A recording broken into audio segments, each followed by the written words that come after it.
A 12-point socket split its wall on a lug nut, rounded the stud, and cost my shop the better part of $200 to drill out and put right. The socket was worth $1. Then I watched the same wall split on a socket out of a set that cost 40 times more. Price was never the variable. Everybody picking up a $20 socket set asks the same question: is the steel any good? That is the wrong question. The steel in these sets sits closer together than the price gap makes it look. What separates them is shape, and shape you can see with your own eyes in the aisle. So here is what you walk away with: 6 checks. Every one of them can be run standing in the store with the box open in your hands, no tools, no bench, and none of them takes a full minute. You look, you feel, you decide, and then you either carry it to the register or you set it back on the shelf. I am holding the 6th one back. I am doing it on purpose, and I will tell you why when we get there.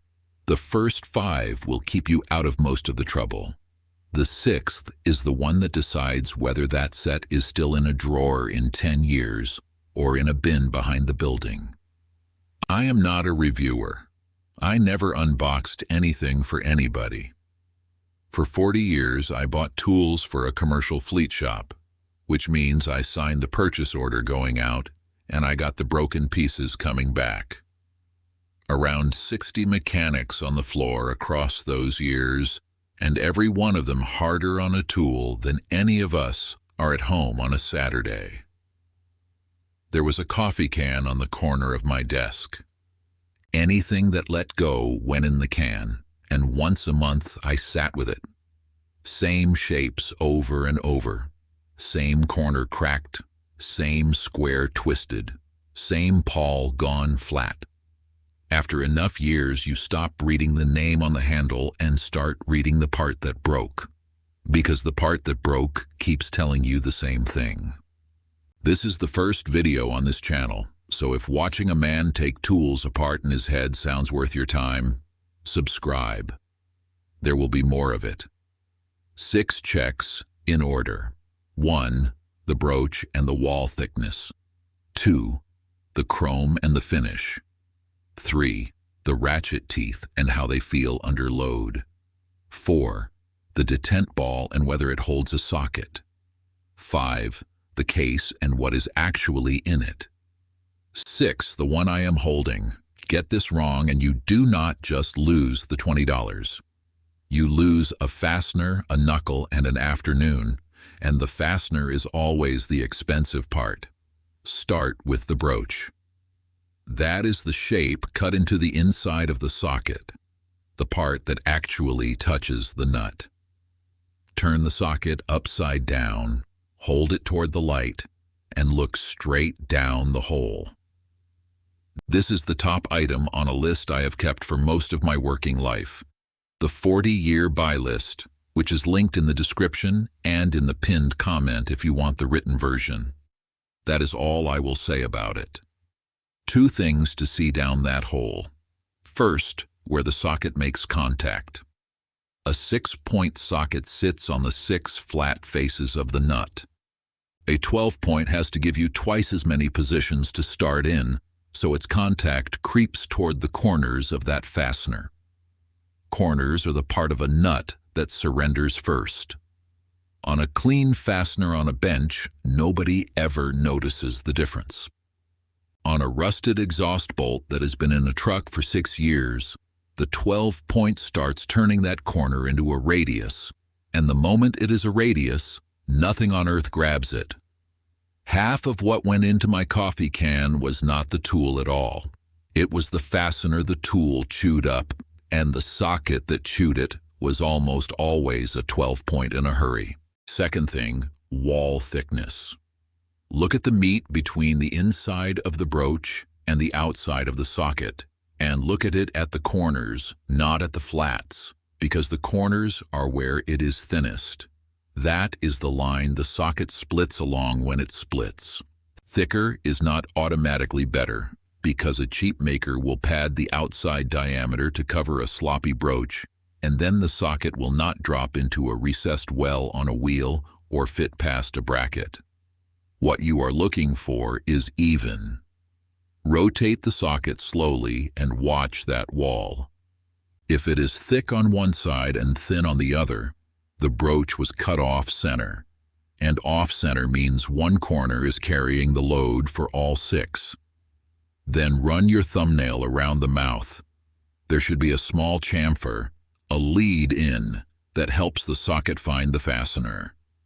A sharp, square edge there means the tool was finished in a hurry, and finishing in a hurry is never confined to one operation. Here is the verdict. A $20 set is allowed to have 12-point sockets in it, because on the fasteners most people touch, they will be fine. But if that set is all 12-point and there is not a 6-point in the tray, you are buying a set that was designed for a photograph of a tray. Every set worth owning has 6-point in the sizes that see real force. Second check, the finish. This is the one where the cheap set usually wins, and I want to be honest about why instead of pretending everything expensive is better. Chrome does 2 jobs. It keeps rust off and it lets you wipe oil off with a rag. It does not make a socket stronger. Not a bit. The mirror polish you are paying for on the shiny sets is a sales surface. It looks like precision, and your eye reads it as precision, and there is no mechanical connection between the two things. So do not pay $1 extra for shine. Pick up the plain-looking set, the satin one, the black phosphate one, and put the money you saved into the ratchet, because the ratchet is where money actually converts into life. There is one thing in this check that can still fail a set though, and it is worth 30 seconds. Look inside the broach again for plating. On a badly plated socket, you can see the chrome built up in the internal corners, and a couple of things follow from that. The socket goes on tight, feels premium for about a week, and then that buildup peels.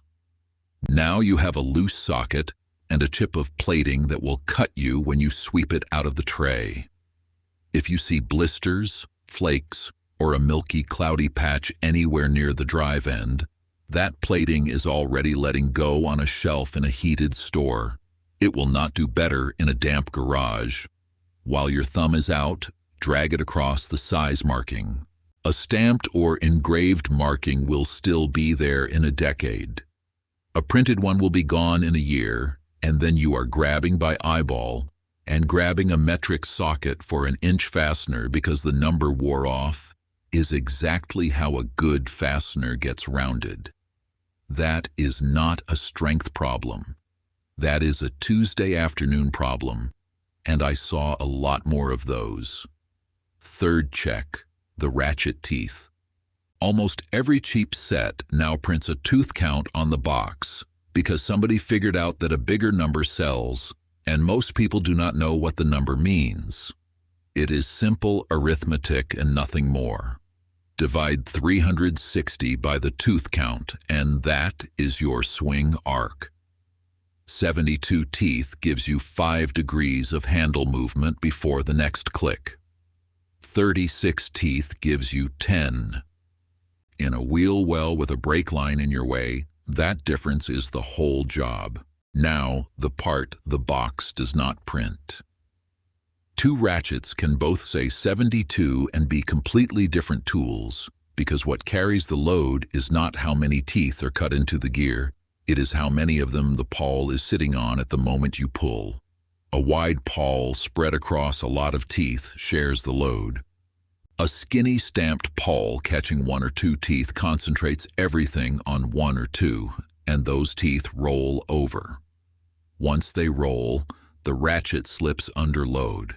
And a ratchet that slips is how a man puts his knuckles into a radiator. Here's the like-for-like comparison, and you can run it in a store aisle in a minute. Find a budget 72-tooth ratchet and a premium 72-tooth ratchet in the same drive size. Snap-on built its whole reputation on fine tooth ratchets that feel like a sewing machine. So if there's a truck brand nearby, use it as your reference. Same swing arc on both, remember. What you are comparing is everything else. Hold the head still in one hand and turn the handle backwards slowly with the other. The clicks should be even, tight, and identical, one after another. If you feel a gritty patch, a long click, or one spot with more travel than the rest, the gear is not concentric, and it will never get better. Then load it. Put a socket on, hold the socket tight in your fist, and push the handle in the driving direction hard with your thumb, and feel what the handle does. A good pawl locks solid and gives you nothing. A cheap one has a little spongy give in it before it bites. That give is the powl sliding down the toothface, and that is where the failure starts. Fourth check, the detent ball. That is the little steel ball on the square drive of the ratchet that holds the socket on. It sounds like the smallest thing in this video. It is the reason for more lost afternoons than anything else on the list. In my shop, a ratchet with a lazy ball came off the floor fast because a socket that jumps off behind a manifold costs more in hunting time than the whole ratchet costs to replace. Press the ball with your thumbnail. It should go down against real spring pressure and snap back sharp. If it moves lazy, or it goes down and stays down, or it feels like it is riding on grease instead of a spring, that is not a detent. That is a bump. Then put a socket on and shake the whole thing hard, upside down, straight at the floor. It should stay put. If it drops in the store with a salesman watching, it will drop when your arm is buried past the elbow. Now the honest part, if check 4 fails, the correct move is very often to buy neither set. Not the cheap one, not the expensive one next to it. Walk out. But there is a second move that I like better, and I used it in my own shop for years. Buy the smaller set. The 40-piece instead of the 200-piece. Then take everything you saved and buy one good ratchet on its own, separately, off the wall. Sockets are simple parts. A socket is a tube with a shape at each end and no moving pieces in it. And a cheap socket that passed checks 1 and 2 will do the same work as a costly one for most of what you will ever do. The ratchet is the machine.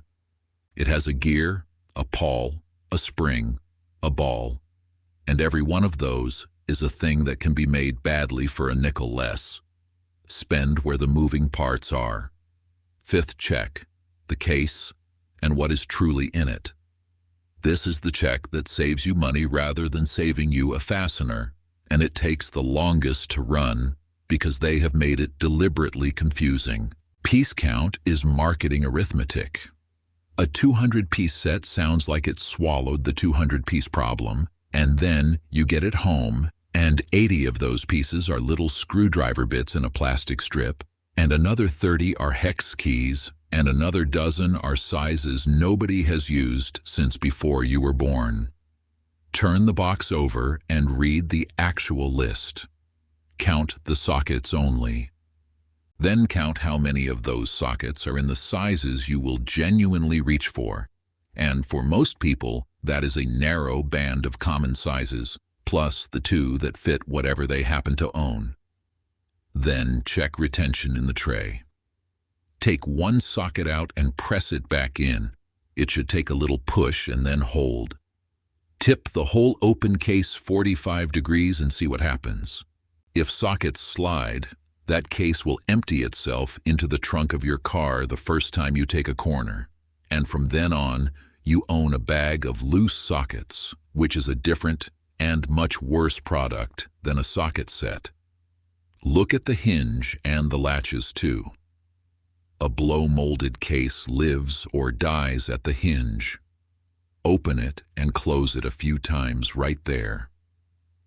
If the lid needs to be forced past a point, that is a hinge that will crack.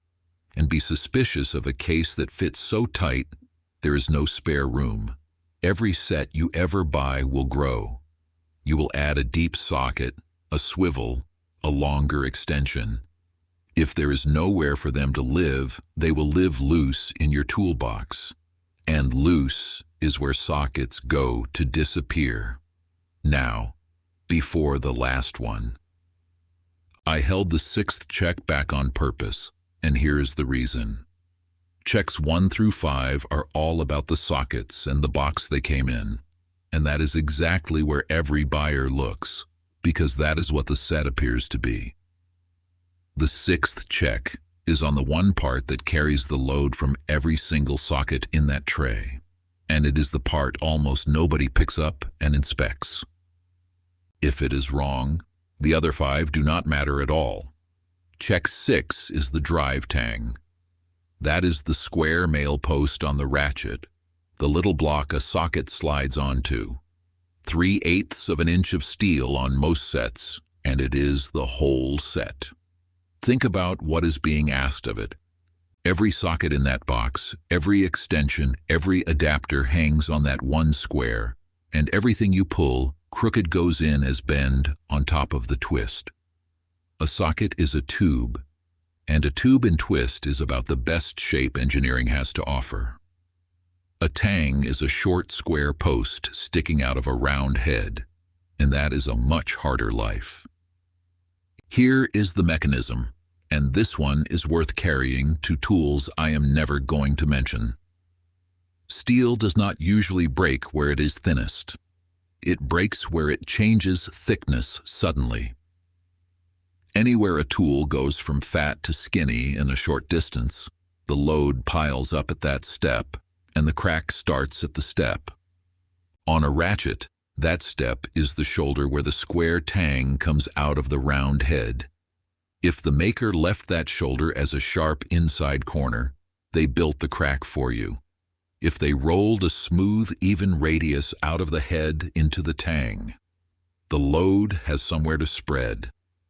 Same rule where a screwdriver blade meets its shank, same rule at the male end of an extension, same rule at the bend of an Allen key.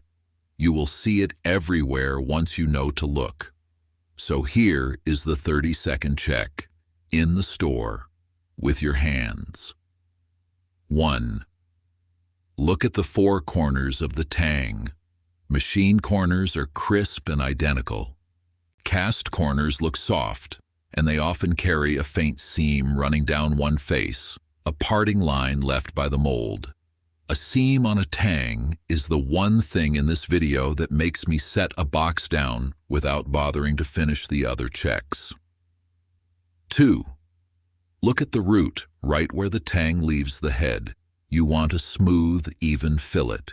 You do not want a sharp square step, and you do not want a rough machining groove chased around the base. 3. Put the smallest socket in the set on it and rock it. There will be a little play, and there needs to be. You are feeling for the difference between a small, even wobble and a socket that flops.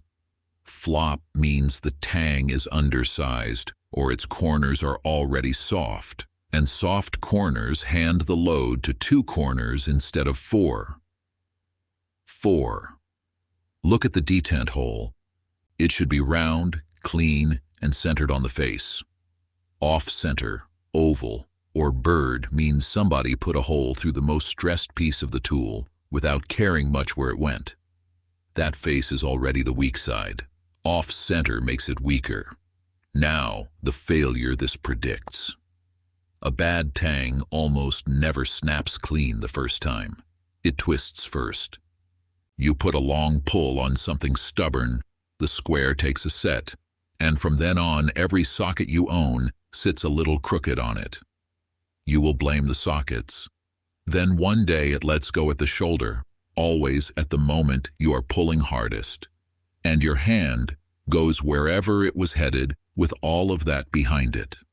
That is the injury on this list, not the split socket, the snapped tang. And here is the mistake that makes every other check in this video worthless. People shop the sockets and inherit the ratchet. They count the pieces, they hold the chrome up to the light, they read the tooth number off the box, and they never once pick the ratchet up on its own and look at the square inch all of it depends on. I ended up with a drawer of perfectly good orphan sockets whose ratchets had died, and my shop paid for every one of those sets twice, because a set with a dead ratchet is not a set. It is parts. Last thing. Whatever that tang looks like, keep the pipe off the handle. Handle length is chosen to suit the tang on the far end of it, and 2 feet of pipe asks that square for more than anybody built it to take. 6 checks, and they all reduce to one rule that will follow you out of the socket aisle and into anything else you ever buy. Do not buy the inventory, buy the interface.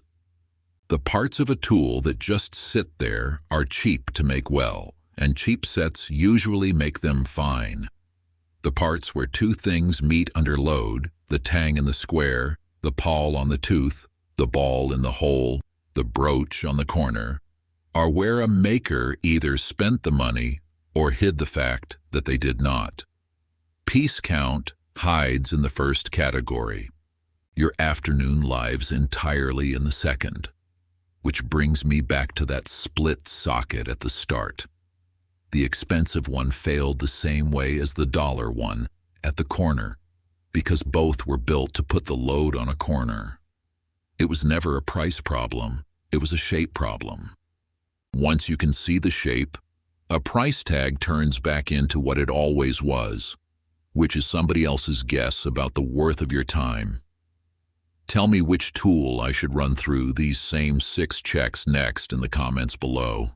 Cordless drills, floor jacks, torque wrenches, whichever one gets the most, asks becomes the next video. I have bought a great many tools twice. Nobody ever set out to. It happens because the thing that decides it is small, and it is not printed anywhere on the box, and you have to know where to put your thumb. Now you do. Go put your thumb on it before you pay.